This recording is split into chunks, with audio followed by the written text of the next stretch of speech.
Anyway, we got, I don't know, 20 some odd minutes and like 4 theist callers to get to at least.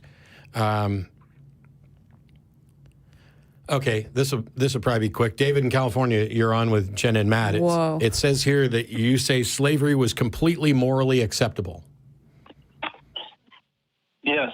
Hey, Matt, how's it going? Slavery, as in owning other people as property, is completely morally acceptable? I said it was.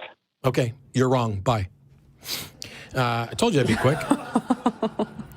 We have Will in Pennsylvania with a question for me and Jenna. Does God believe in atheism? Is that what your question was, Will? Yeah, that was the question. But I thought it was pretty classic that we had an atheist trying to straighten out a Satanist. Both live in darkness. If that ain't the definition of a house divided against itself. It's not divided against itself. You know what I think was ironic? That I had another theist calling in to try to say that slavery was moral. Do you think slavery was moral? Well, I'm not even. Do you think slavery is moral? Wait a minute. I haven't called to talk about that. I'm asking you a question. Do you think slavery was moral? Is it moral? Yes. In what sense? Does it go against God or does it go against man? In what sense? Is there a difference? Isn't your view that? Yeah, it is. God and man is the same. No. Okay. Okay. Owning other people as property, would you say that is morally permissible or not? I would say if I was to own a slave, I'm going to probably do to him the things that God does not want me to do to him. So because of that, knowing that I'm sinful, God is going to give me some rules to follow, even in my disregard of listening to him or loving him. Why didn't you? That would be my answer. Why is it so difficult to say that owning people as property is immoral? Because I don't think he thinks that. I did say that, didn't I? It didn't sound like it. That, but I explained it through answering the question. No, you added a bunch of other stuff. I said, do you think... a bunch of other stuff. I said, do you think that slavery is immoral? Do you think owning another person is immoral? And what did I say about myself? I don't know, but it wasn't yes. Or no. Sometimes you can't get the answers exactly how you want them. Really? But you can still... Is it okay to rape people? Is it okay to rape people? What you say? Is it okay to rape people? No. Fuck off. Yeah. Why couldn't you just say that about slavery? Like, is that so hard? You know why? Because the Bible advocates for slavery. So we're going to justify it in whatever way we can. Exodus 21. Woo. Hey, you think slavery is immoral? The last guy that called in was a theist saying it was moral. Talk about a house divided. Maybe they should call each other. Yeah, you guys work it out and then call us back. And your question, does God believe in atheism, is a ridiculous question, because if there is no God, then of course God doesn't believe in atheism. And if there is a God, then he does believe in atheism, because atheism is the position of people who don't believe that a God exists. If you understood any of that, you wouldn't look so ridiculous, and you wouldn't have to do a candy-ass tiptoe dance around a simple question about whether or not owning people as property is He didn't moral. want to answer that question, though. I think that God knows that I would mistreat my slaves, so God will give me rules about how to not mistreat my slaves. Hey, why doesn't God give you a rule to not have fucking slaves? How weak and pathetic is your God that he's like, well, they're going to have slaves, so maybe I should tell them, don't beat the slaves so much that they die within a day or two, but you can beat them as long as they live more than a day or two. That's a ridiculous... I'm so done with that crap. Carlos in Florida, you're on with Jenna and Matt. Hi, Carlos. Hey, how you doing? Well, let's see. In all fairness, I mean, you guys didn't really give these guys an opportunity to explain their perspective on slavery. What's your perspective on slavery? Is it immoral to own people as property? It is absolutely immoral. So, okay, then we were already at a better starting point than we were with the other two. Now, does the Bible allow and permit the owning of other human beings as property? The Old Testament allows it. Yes. Okay, why couldn't you just say yes? Well, because there's a difference in that distinction. Does the New Testament change the rules on slavery? Correct. Where? Well, I can't give you the You're damn right you can't, because it doesn't. And also, why would God be so wrong about... Shut up. Why would God be so wrong about slavery for so long and then correct it? brother, listen, there's no reason to open up a dialogue like that. You're trying to.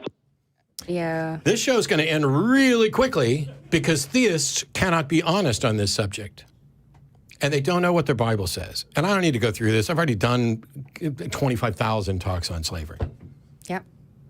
There's a lot of older videos y'all can all three go watch. Just type Matt Dillahunty slavery.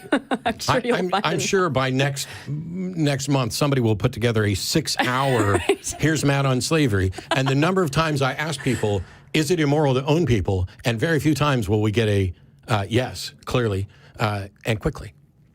See, the truth of the matter is the Bible advocates slavery.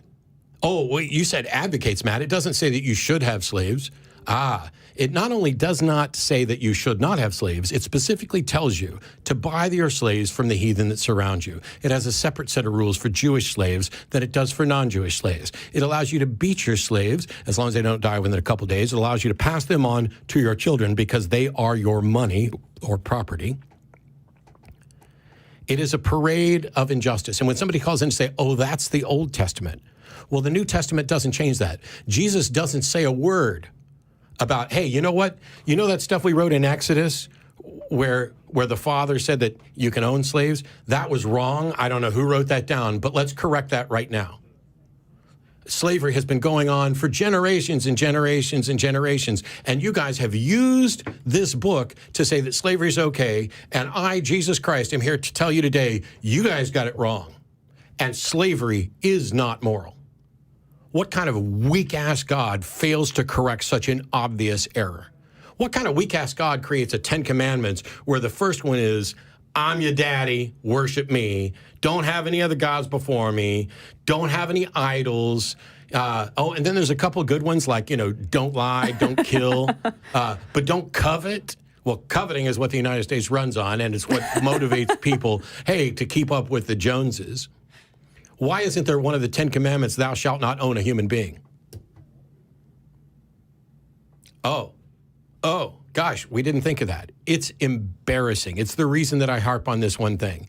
Oh, well, you didn't give them a chance to finish. You're damn right I didn't, because we've talked about it ad nauseum. And if you call in and you want to talk about slavery, and you say anything other than slavery is immoral, and then explain why the Bible is advocating for something that is immoral, I don't need to talk to you.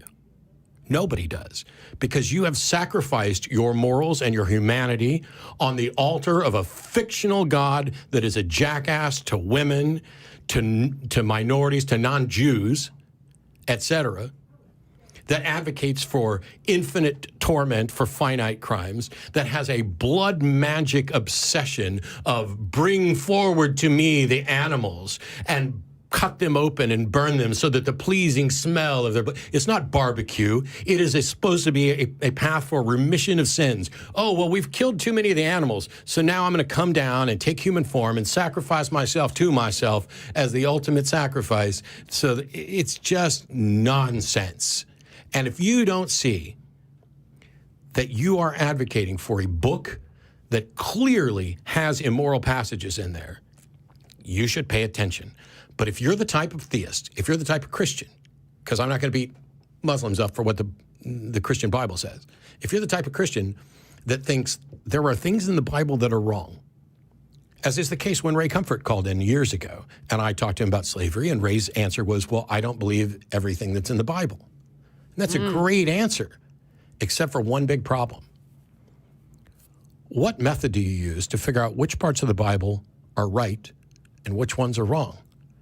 If Moses writes 613 commandments, which ones do you get to ignore and why? If the Bible lets you have slaves and you don't think that's moral, which of the other things do you get to dismiss? And the truth is, every one of you Christians sitting out there, has invented a religion and a God of your own. You agree with the things that your conscience tells you is correct. I remember as a kid running around every time we'd move and we'd have to go pick out a new church. And we would go and we would visit a number of churches. You know which one we ended up with? Whatever one my mom liked the preacher best at. There was no criteria for determining who is actually preaching the word. It was which one made me feel better. Or closer. Well, yeah, which one was closest to the house? Which one made me feel better? Which one had the more charismatic sort of minister? Which one had more children at the church for my children to play with? Stop bullshitting yourselves and stop bullshitting the rest of us. You have no mechanism for determining what in the Bible you should accept and what you shouldn't. So you either need to take it all or throw it the fuck out. And that's exactly what the rest of us have done. And we're waiting for you to re-embrace your humanity and come and join us in the 21st century, because there's big shit coming down the pike, and your religion is standing in the way of us coming to the right conclusions and being able to work cooperatively toward a better world. Yep. And that was much better than the callers.